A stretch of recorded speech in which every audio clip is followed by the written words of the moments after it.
आदिवंदू या भगवंता मायभूमी भारत माता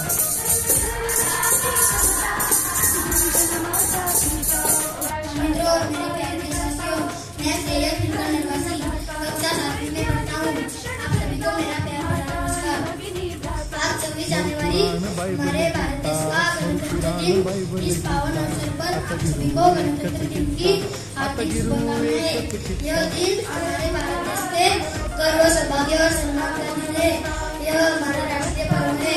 हमारा देश 15 अगस्त 1947 को अंग्रेजों की गुलामी से मुक्त हुआ, लेकिन 26 जनवरी 1950 को हमारा संविधान हुआ।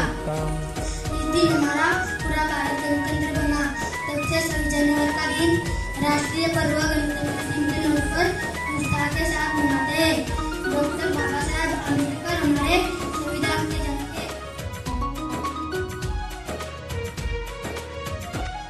बलवान गुणवान हो चारित्र्याची खाण, बलवान गुणवान हो चारित्र्याची खाण घेऊ सोबत तंत्रज्ञान